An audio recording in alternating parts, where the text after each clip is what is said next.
Halo semuanya, perkenalkan nama saya Hamdan Hardiansa. Di sini saya akan melakukan penelusuran di tempat yang paling bersejarah di Majalengka, yaitu di bunker peninggalan tentara Belanda. Di sini saya juga bersama teman saya, yaitu Nisa. Untuk tempatnya yaitu terdapat di Jalan Raya Kiai Haji Abdul Halim nomor 403, Kelurahan Tonjong, Kecamatan Majalengka, Kabupaten Majalengka. Tepatnya yaitu berada di samping markas Kodim 0617 Majalengka. Lokasi bunker ini sangat strategis karena berada di jalur utama Jalan Majalengka, dekat dengan pusat keramaian masyarakat sejak zaman kolonial Belanda. Mudah diakses pasukan penjajah jika terjadi perlawanan rakyat. Pada masa itu, area Jalan Kiai Haji Abdul Halim adalah salah satu kawasan penting perdagangan. Sejarah Gua Jepang ini dimulai pada tahun 1923. Pada saat itu, Belanda masih berkuasa di wilayah Majalengka. Pada periode itu, pemerintahan kolonial Belanda sedang memperketat pengawasan terhadap pergerakan masyarakat warga Majalengka yang mulai menunjukkan tanda-tanda untuk perlawanan. Nah, ternyata juga lokasi bunker peninggalan Belanda tersebut sedang dilakukannya renovasi besar-besaran. Sehingga sekarang bunker peninggalan Belanda tersebut lebih memadai untuk dikunjungi dan tidak seram lagi. Dari dulunya yang kayak gini, sekarang jadi kayak gini. Bagus bukan? Terdapat banyak gazebo-gazebo untuk menunjang jika kita sedang kelelahan untuk keliling. Dan juga ada taman yang sangat cantik. Untuk kepentingan itu, Belanda membangun bunker kecil yang fungsi utamanya adalah pos pengawasan dan intelijen. Dari ruangan inilah aktivitas masyarakat Majalengka dipantau oleh kolonial Belanda. Siapa yang aktif dalam pergerakan politik, siapa yang terlibat dalam organisasi perlawanan, hingga siapa yang dianggap mengancam stabilitas pemerintahan kolonial Belanda. Beberapa catatan menyebutkan bahwa ada lebih dari satu bunker dalam kompleks tersebut. Masing-masing memiliki beberapa pintu dan ruang kecil yang didesain untuk keperluan militer. Pada masa itu, bunker ini dianggap sebagai pusat kendali kecil bagi Belanda di wilayah Majalengka. Secara fisik, bunker ini memiliki ukuran pintu yang sama rata semuanya, yaitu sekitar 2 kali 3 meter, dan luas di dalamnya yaitu sekitar 5 kali 5 meter, dengan dinding tebal dan konstruksi khas bangunan militer Eropa awal abad ke-20. Terdapat beberapa rongga dan ruang kecil yang diduga berfungsi sebagai tempat jaga, ruang penyimpanan, hingga ruang tahanan. Meskipun usianya sudah hampir 1 abad, struktur bangunan ini masih berdiri sangat kokoh. Hal ini menunjukkan bahwa bunker tersebut dibangun dengan standar militer yang serius.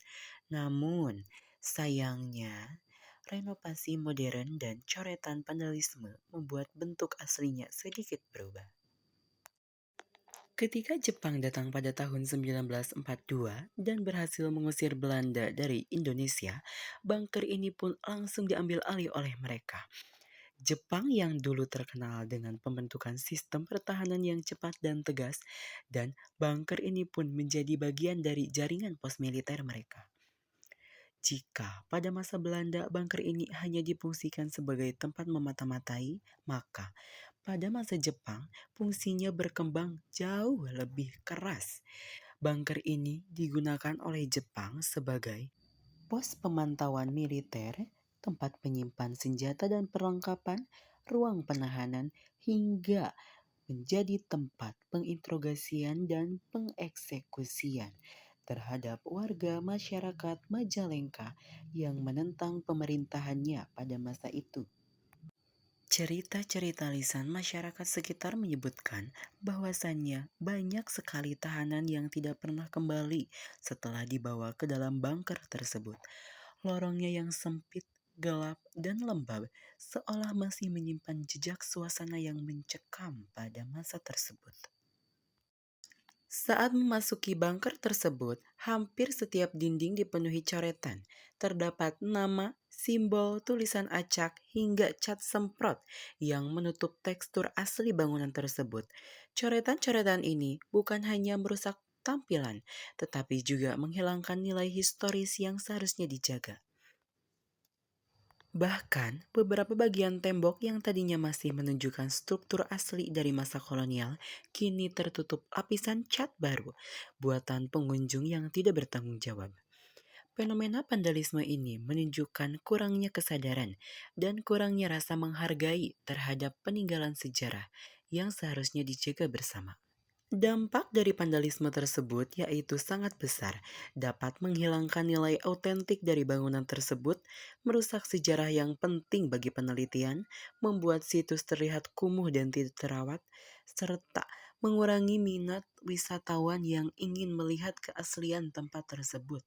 Dan dalam jangka waktu yang panjang dapat menyebabkan kerusakan permanen pada struktur dinding tersebut.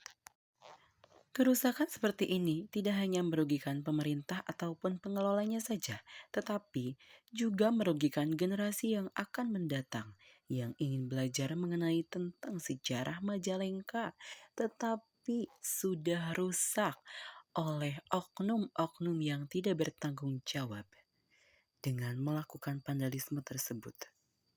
Meskipun dibuatnya oleh tentara militer Belanda, tetapi saat kependudukan Jepang, bunker ini Meskipun dibuatnya oleh tentara militer Belanda, tetapi saat kependudukan Jepang, bunker ini diambil alih dan digunakan oleh tentara Jepang, sehingga masyarakat kemudian lebih mengenalnya dengan sebutan Goa Jepang atau bunker Jepang.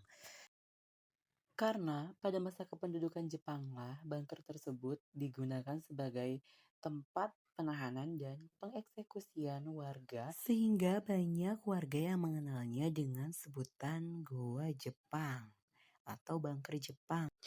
Karena itu tadi banyak warga Majalengka yang lebih terdistrik atau mengingatnya bahwa gua tersebut atau bunker tersebut adalah peninggalan dari penjajahan Jepang karena masa kelam yang dialami oleh warga masyarakat Majalengka pada masa kependudukan Jepang.